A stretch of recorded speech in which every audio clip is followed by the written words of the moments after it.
action items. Item A is the Madison Heights Town Center.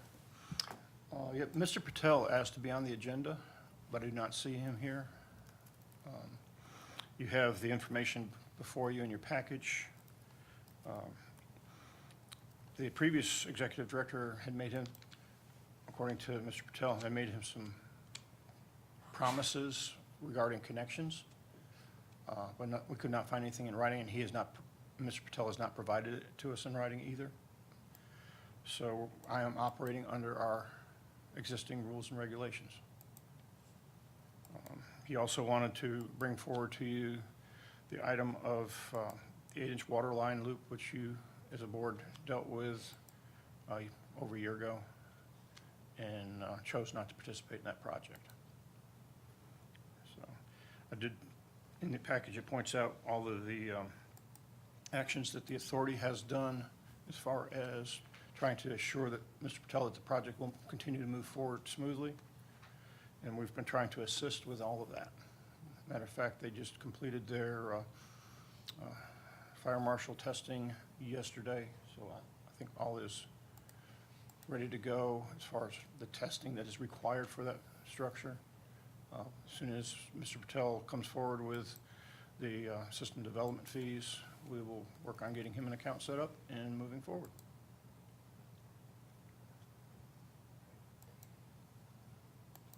Anything else on that? I don't know of anything else.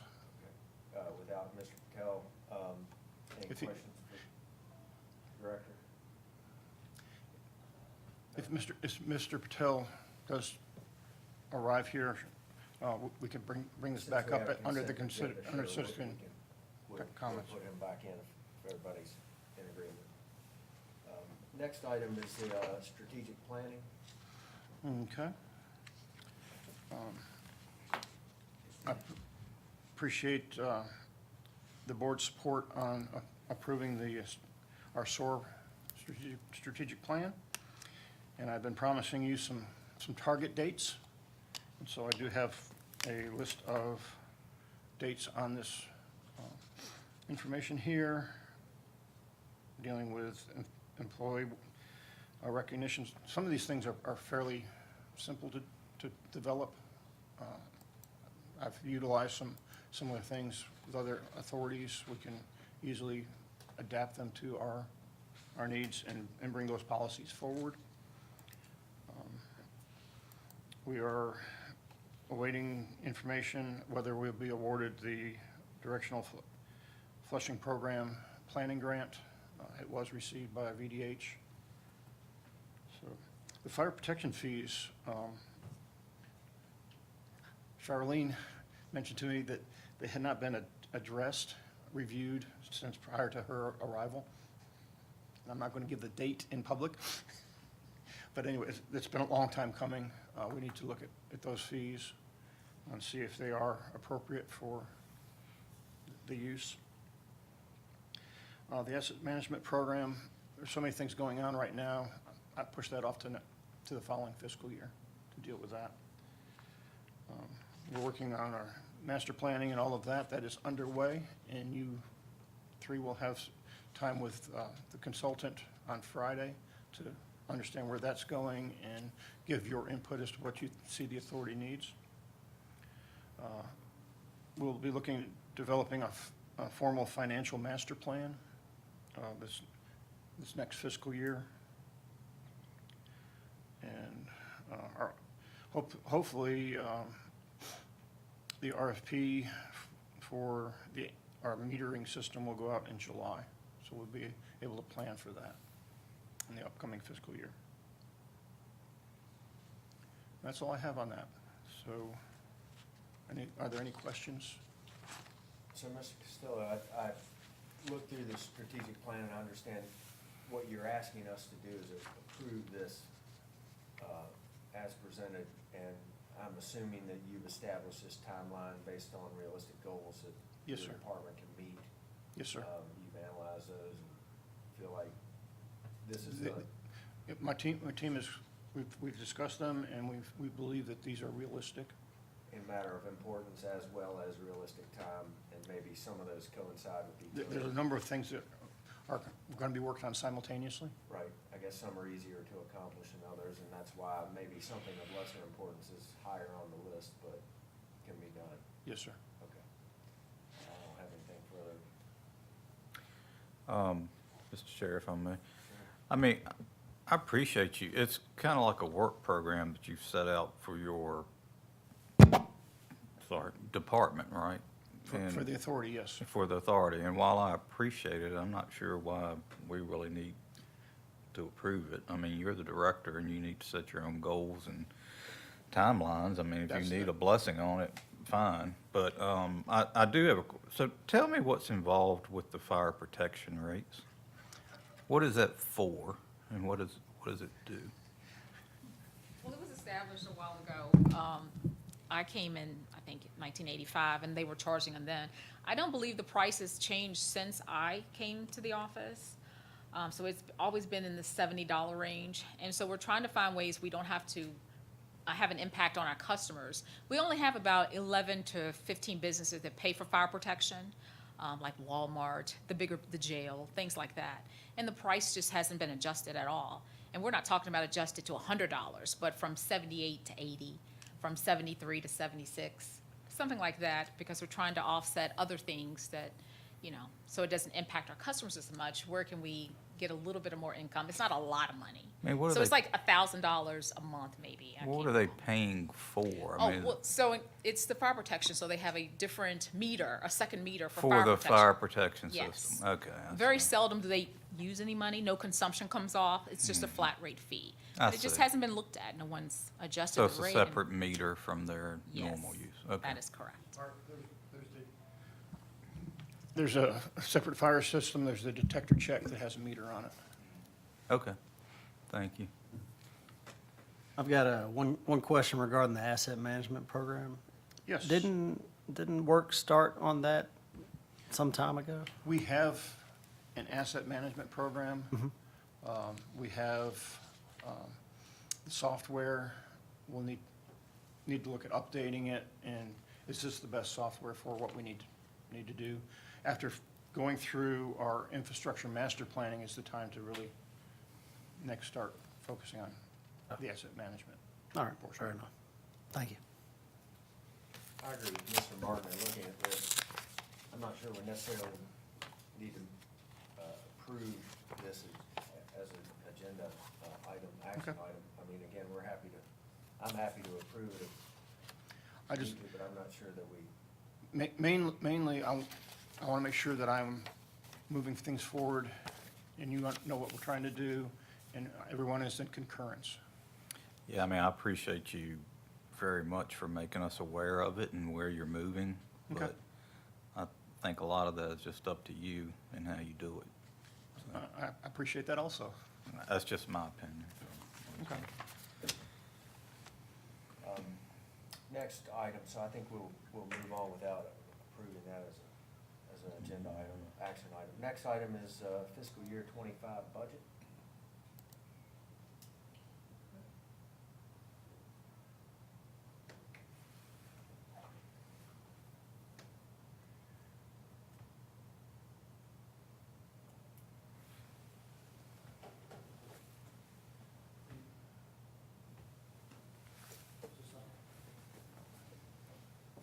Okay. At the last meeting, I provided you a cash position from the treasurer. I actually have February data added to that, so the far column on the right. You can see where our interest accounts for 2023A continues to grow. I know arbitrage will take some of that, some of that away.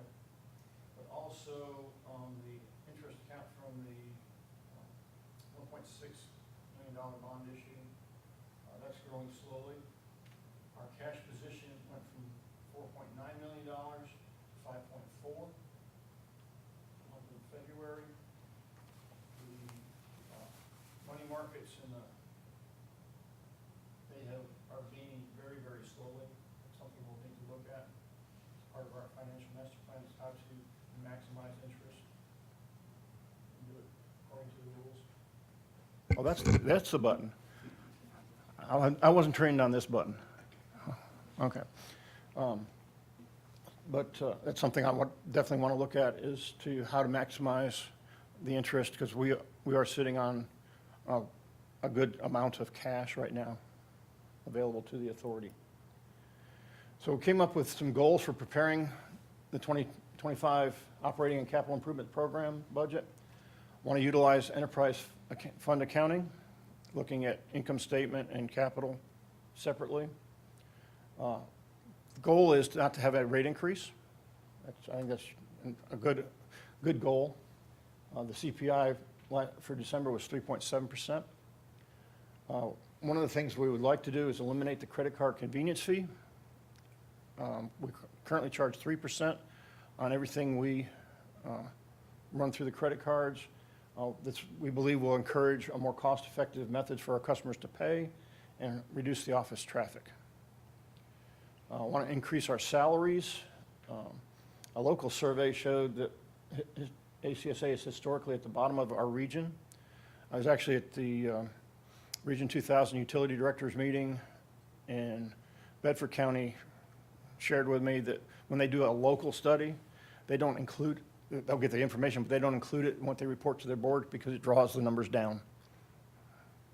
So we definitely need to look at bringing our salaries up and be competitive. We've had troubles hiring operator twos, class twos particularly, to make sure that we're within our market.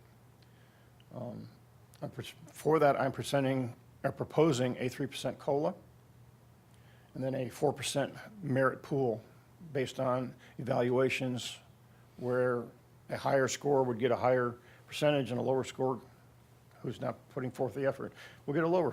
Last year, it was 7% across the board. People were wondering why I work harder, no, you work harder, and all that stuff. It makes it more a reward system. I want to cover the increase of our employee health cost and also be able to provide our employees a lesser cost option. We're able to do that. The increase this year is 9%, and there's a higher deductible plan that we can participate in that can save, if our employees choose to, can save them at least 20% on their health insurance premiums. Need to make sure we meet our debt service payments and requirements. We need, this coming year, need to determine the fate of the raw water financing as well as the gateway financing, get the permanent structure to that. And then meet our capital improvement needs that we have currently and plan for the infrastructure master plan needs when it gets developed. And that report should be coming to you late summer, early fall. So the overall operating budget, total revenue anticipated is 5.27, a little higher than what our forecast for this current fiscal year is. And that's taking that November data I presented to you, dividing it by 5, multiplying it by 12. That's a kind of a straight line thing. In our expenditure, you'll see there's a significant increase in expenditures. Most of that is due to making sure we budget properly for our insurance and for depreciation. And so from our, and I will send all this information to you separately. But from our operating revenues, where most of it's coming from is from our service charge on the water. We're looking at increased number of customers, particularly some of the larger projects that are coming online, as well as our sewer income continues to grow for the same reasons. I dropped back the interest on our investment accounts, knowing that arbitrage will be coming forward. Previously, we had budgeted $3,850 for interest income, and we've received over $500,000. Our convenience fee, I removed that from our income, and then there's antenna rental on our water tanks from cell tower companies. So total income is proposed to be 5.27. The expenses for that, the significant increase in expenses is due to an increased expense in interest that was not budgeted for in an operating budget. It was budget, I think it's budgeted for, we're paying it, so that part's not, we're paying our interest, we're paying our debts. We're paying our debts. Thank you. But no, but also, this most significant is the depreciation. According to the audit, should be around 1.2. I put in 1.25 for depreciation for this upcoming year. So that's our expenses.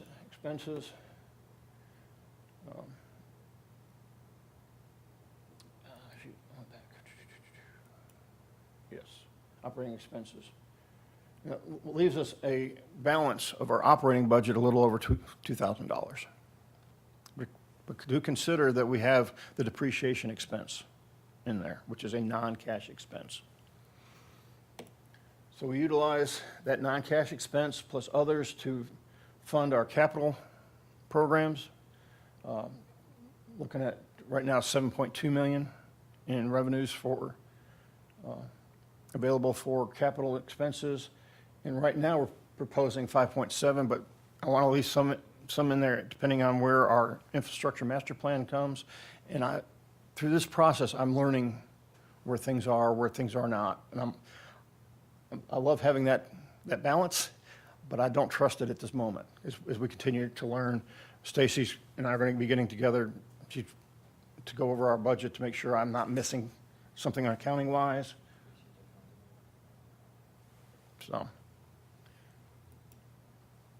So here's, from our operating budget is the 2,000, 1.2. Connection charges, $500,000. And then from our projects, we've got the James River stabilization, $2 million that we should receive. I've yet to receive anything on what we've spent. The Gateway ARPA, this Gateway bond issue of 2.5, giving us a total of 7.2. The expenses, we've got our connection expenses, and transportation, more equipment, looking to purchase a portable pump for emergencies at sewer pump stations, as well as an emergency generator to pull around to the various pump stations should we need to do that during emergencies. There's also a piece of a vacuum trailer that we're looking to purchase after we complete our lead and copper project, inventory project. We've got line extensions, around $400,000 for that. Replacements and all. Riverbank stabilization, I'm anticipating $1.5 million for that project because we've already spent, $300,000 in actual contractor costs, as well as some engineering costs as well. Master plan will not be completed this fiscal year, so I carried over some money for that to make sure we could pay for that. And then there's the Gateway Sewer, if that moves forward. And regarding the Gateway Sewer project, I met with Mr. Morcom a couple times. He's working with Hurt and Profit to get some costing from them so we can have some synergy in making his things move forward as well as where we need to be. We have not moved forward with anything until Mr. Morcom starts moving. So we have the total debt, and this is where things are a little confused, but from our audit, under what's known as notes payable principal, was 1.67, or 167,000, 624,000 for revenue bond principal. The city principal, that's what we pay the city for our portion of the wastewater plant debt. And then what's known as PAYGO is the smaller capital projects that they participate in. Our portion of it, there's no sense having debt service on a small amount. So I've increased that from 55,000 to 80,000 for this upcoming year. I know I moved through this pretty quickly. Questions?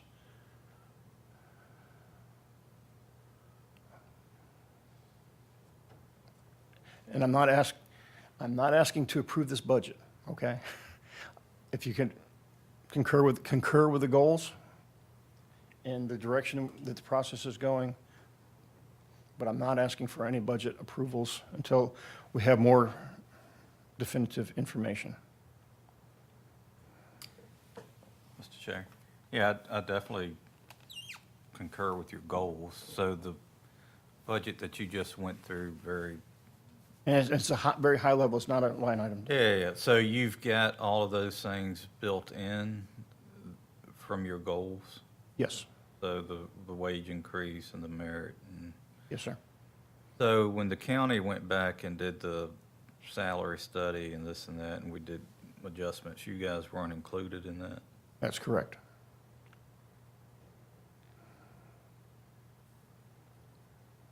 And last year, I know this current fiscal year,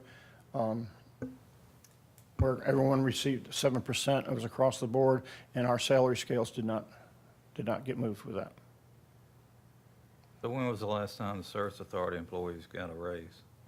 They got it raised in July, July 1. It was a 7% cost of living. Oh, so they got that, okay.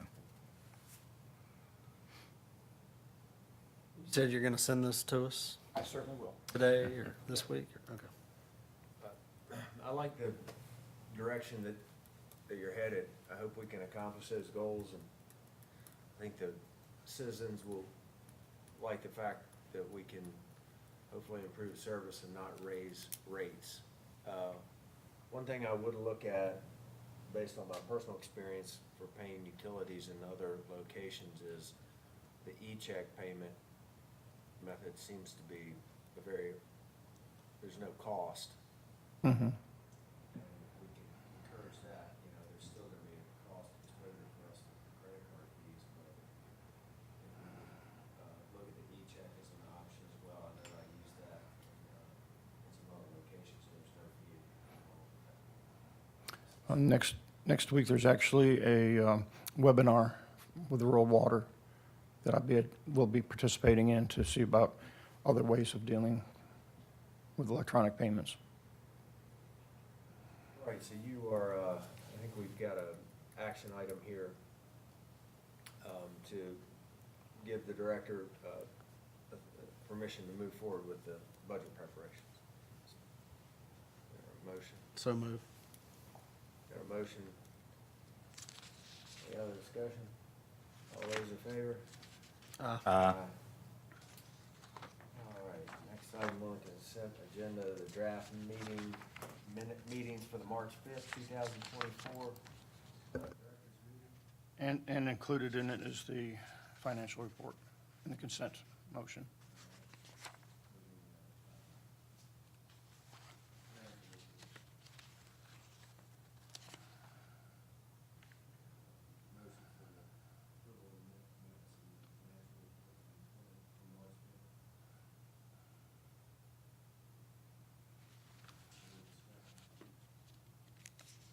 I have a question.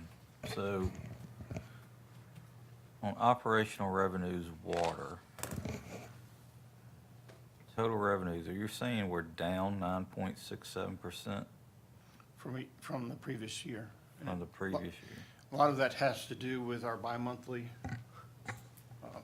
billings, where certain routes are billed one month and other customer routes are billed another month. It seemed, looking at the consumption, there's a sawtooth as it goes forward. Sure, you're really not comparing apples to apples. Not yet. We're working on it. Good, thank you.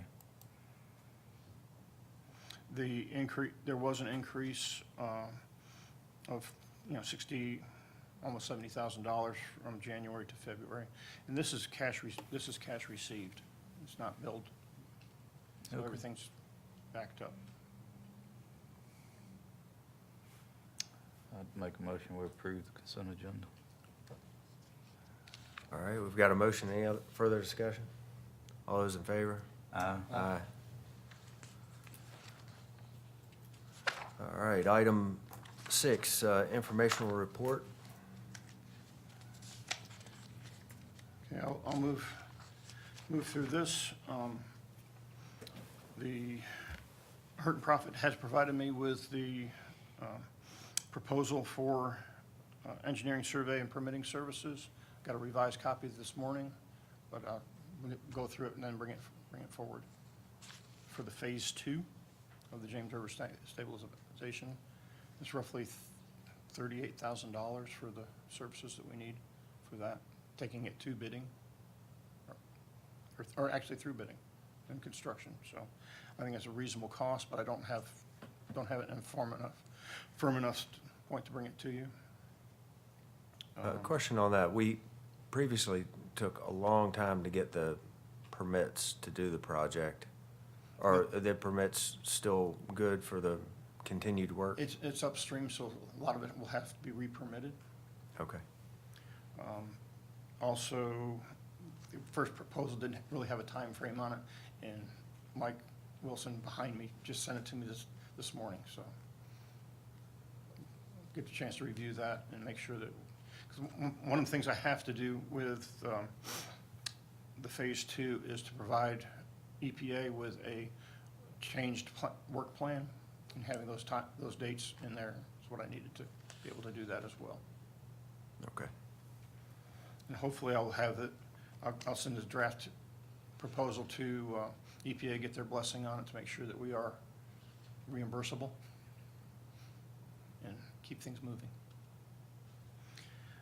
The Lakeview Drive Sewer Extension Project, we have gotten the sewer line from the ballpark all the way up to Delwood, and we have just crossed Delwood Drive at the end of last week. There's a picture of that. Actually, one of the customers at 128 Delwood, our water customer, is having some septic issues and asked to be put into the system as well. So timing is pretty good. Met with a customer yesterday afternoon.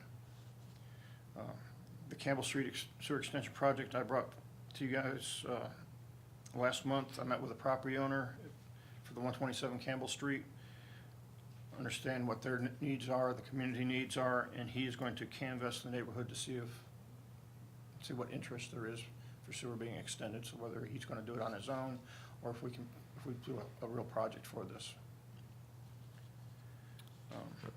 Excuse me, can we back up for just a second to Sure. the Miss Atkins? Miss Atkins, yes. On Triple Oak Circle. Looks like we disturbed her property, and we were under the impression we had that easement, and in fact, that easement was never completed by the previous director. Two things happened. The easement line was the property line, and we crossed that property line for the main line. That was our crew's mistake, and we owned up to it. Now, up at Delwood, the picture on the left-hand side of the drive, of Delwood Drive going up the hill, there's a 54-foot sewer easement that was to be attained. Paperwork was submitted to Ms. Atkins. It was never followed up with. She threw it away, and I don't blame her. So we started the process again. And she was to meet with her attorney, actually, I think late last week. I've got to hear where things have gone with that, whether they're acceptable to it or if we need to change something. And I offered whatever, to change it. Otherwise, we will just stop the project, we will not be trespassing on her property anymore. Can we complete the project without that easement? We will need to do some redesign to get back into the right-of-way and go along the right-of-way. It was, the purpose of that easement was to have a line stub out and a manhole be set to go up Delwood Drive in the future, up the hill. Miss Atkins, Akins was very pleasant to deal with. We walked the property, and I started off the conversation, forgive us for we have sinned. I mean, obviously we made a mistake. And we are going to be restoring the property with grass seed, straw, it will be in good shape when we're done. So when you're doing these projects, do you have survey stakeout work done, or? Yes, it was staked out, and Hurt and Profit was under the impression that easement had been obtained.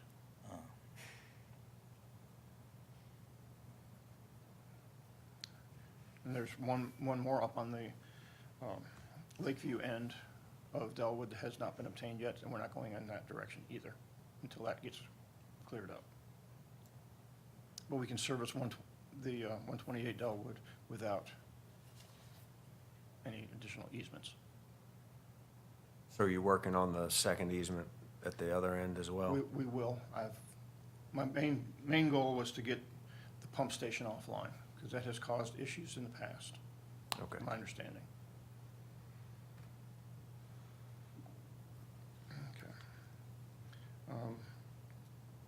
The grant, any other questions on the Lakeview project? Okay, thank you. Graham Creek Reservoir, contractor is trying to grow grass and hopes to meet with DQ and get a inspection on April 12th. There was a concern raised by a neighbor at 1456 Elon Road, dealing with a dying tree that is hanging over from our property, hanging over the fence and possibly causing some damage. I believe that tree is being removed later this week. So we're taking care of that. We did offer on our LEAP, which is our lead service line project, we did offer to 3 candidates for internships. 2 of them chose to go with other companies. Our accepted candidate is actually one of our really strongest candidates, so I'm very pleased with that. Provided her with all the resumes that we'd received to see if there was any of her classmates she felt comfortable could do a good job for us, and we'll be moving forward with that to get our team going and get that project moving forward. The SCAT RAP, they actually canceled that meeting as BDH and DQ are talking about how they can actually work together and get the information they need without us having to do anything, which is good.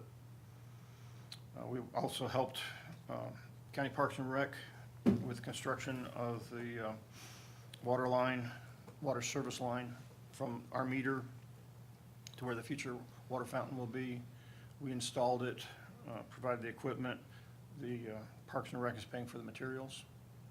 It was a community outreach project I thought would be beneficial, and we donated our time, equipment, and expertise in doing that.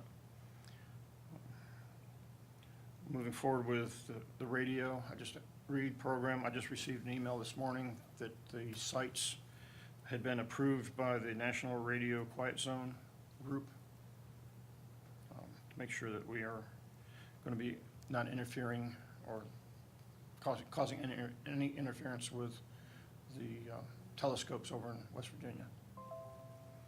And then we have our infrastructure master planning, and we now have meetings scheduled with you guys. So that's moving forward as well. And I will also be scheduling on Friday to meet with public safety to make sure we have their input as well. And that's all I have to report. All right. This time we'll reopen citizen concerns and comments. Seeing none, we'll close that. Matters from the members of the Service Authority. Mr. Wade? None, sir. Mr. Martin? No, sir. All right, at this time, I'd like to adjourn the meeting. Thank you very much. All right, thank you. And thank you, Charlotte, for